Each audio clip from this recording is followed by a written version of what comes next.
ನನ್ನ ಪ್ರಕಾರ ಅವನು 1:30 ಊಟ ಮಾಡಿದ್ದಾನೆ, ಅಮ್ಮ ಊಟ ಹಾಕಿದ್ದಾರೆ.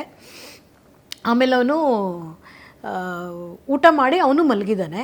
ಬಟ್ ಮಲಗಿಲ್ಲ ಅನಿಸುತ್ತೆ, ಯಾಕೆಂದರೆ ಫೋನಲ್ಲೇ ಅವನ್ನೆಲ್ಲ ಕೆಲಸಗಳು ಮಾಡ್ತಿದ್ದಿದ್ದು, ಕೋಆರ್ಡಿನೇಟ್ ಮಾಡ್ತಿದ್ದಿದ್ದು.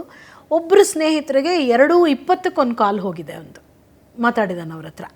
ಅದು ಬಿಟ್ಟರೆ ಆಮೇಲಿಂದ ಕಾಲ್ ಏನೂ ಇಲ್ಲ. ಬಹುಶಃ ಅವ್ನು 3:15 ಶೂಸ್ ತೊಳೆಯೋಕ್ಕೆ ಅಂತ ಹೋಗಿರಬೇಕು. ಅಲ್ಲೇ ಕೂತ ಜಾಗದಲ್ಲೇ ಒಂದು ಸಣ್ಣ ಸ್ಟೂಲ್ ಹಾಕ್ಕೊಂಡು ಕೂತ್ಕೊಂಡು ನಲ್ಲಿ ಕೆಳಗೆ ಎಷ್ಟು ಸಣ್ಣದೊಂದು ಬಚ್ಚಲ ಮನೆ ಅದು, ಕೂತಲ್ಲೇ ಹಿಂದೆ ಬಿದ್ದೋಗಿದ್ದಾನೆ ಅಷ್ಟೆ. Sudden cardiac arrest. 1:45 ಗಂಟೆ ಆಗೋಗಿದೆ. ಅಮ್ಮ ಅವ್ನು 4:15 4:45 ಕಾಫಿಗೆ ಅಂತ ಎದ್ದೇಳ್ತಾರೆ. ಅವನು ಕಾಫಿ, ಮನೆ ಕಾಫಿ, ಡಿಕಾಕ್ಷನ್ ಕಾಫಿ, ಅದು ಅಮ್ಮನೇ ಕೊಡಬೇಕು.